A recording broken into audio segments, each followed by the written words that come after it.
Hi, everyone, and welcome back. And with me is Supervisor John Plasse. Good to see you, John. Good afternoon, Tom. Alrighty.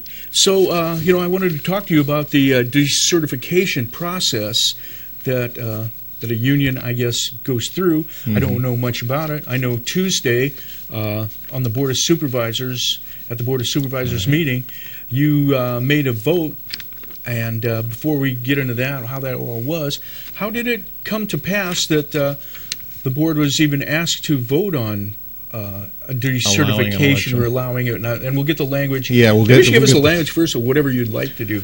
Well, I'll tell you, Tom, the way this came about, to answer the first part of your question, was that a group of employees, SEIU represented employees, county employees, got together, formed a employees association, the Amador County Employees Association, and then circulated a petition requesting their fellow employees to decide whether they wanted to be represented as a bargaining unit by the Amador County Employees Association or by SEIU.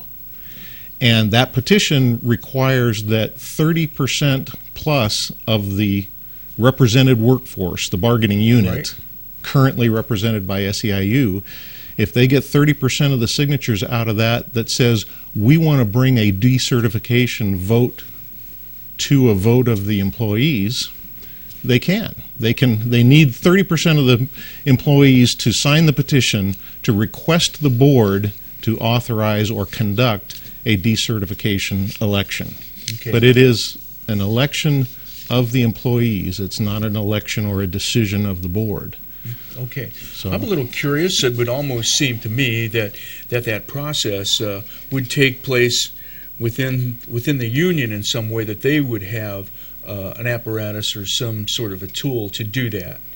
Well, there's two tools or laws, if you will, that govern this. First is the Myers-Milius-Brown Act, which is state law that dictates how decertification elections and all types of employee relations are to be conducted between employer and bargaining units.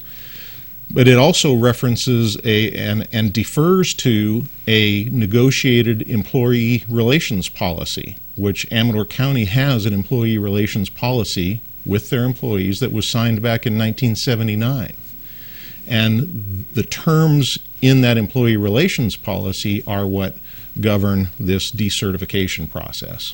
Okay, well, that law that you just mentioned, Myers-Milius-Brown Act, right? That's MMBA. Right. Well, we have a letter that Mike Fouch sent out, and SEIU representative, and I did it very early in the newscast, today's newscast.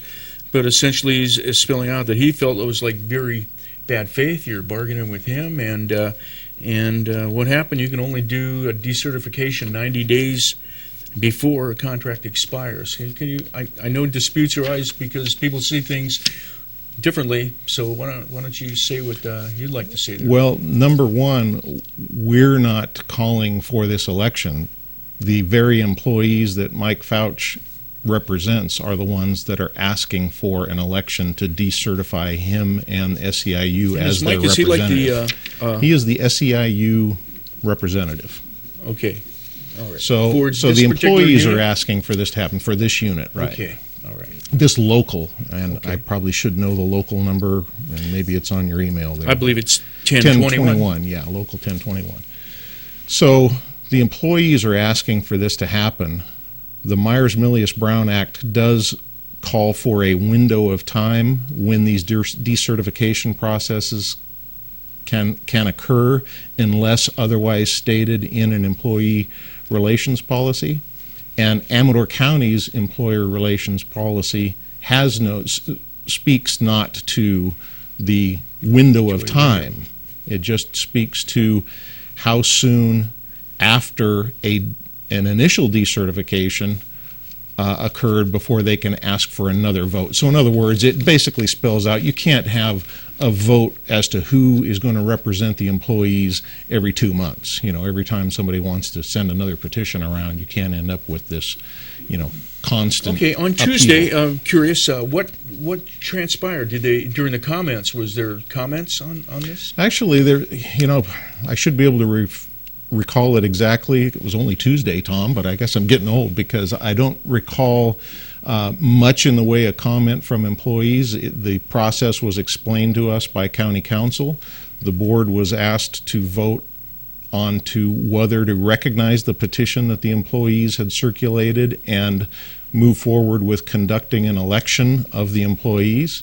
And there was an SEIU representative in the back of the room, and she chose not to speak to the matter under the opportunity for public comment. So there really was no comment, and the board granted the request of the petitioners, the county employee petitioners, and agreed to conduct a decertification vote. Who is it now that, I might ask to come on my news program? I'm just asking you now. Maybe you should do it later. But who is a spokesperson now for the bargaining unit? If you follow me, if you follow what I said, who is the 30 people or so that that came to you? Who's a representative there, sir? I don't know all 30 of the petition signers. I mean, I'm sure I know them, but I haven't looked at the entire list. But it was verified that was the signatures of these 30 signers. But a few of the key personnel that brought this forward and formed the Amador County Employees Association are Kim Grady, Mark Oliveria, Teresa Guidi of the radio station fame. So these are people that are standing out. And the other people, as I would assume, in their vote, that was done secretly, or is that not? Since they're signing a petition, I guess it's open. I believe it's an open petition. I mean, we had to verify. Our HR department had to verify that these were in fact the signatures of the people that signed the petition to essentially certify the petition. Okay. Well, we'll see what happens. Okay. Well, yeah, a few things have happened. We've had the union has filed a public relations board charge, a PERB charge against us, claiming that the employee relations policy that Amador County has had in place since 1979 is suddenly invalid because it's not, fitting their needs at this time. I think they're frankly embarrassed by the fact that their own employees that they represent are, at least a portion of them, are considering not having them represent them anymore.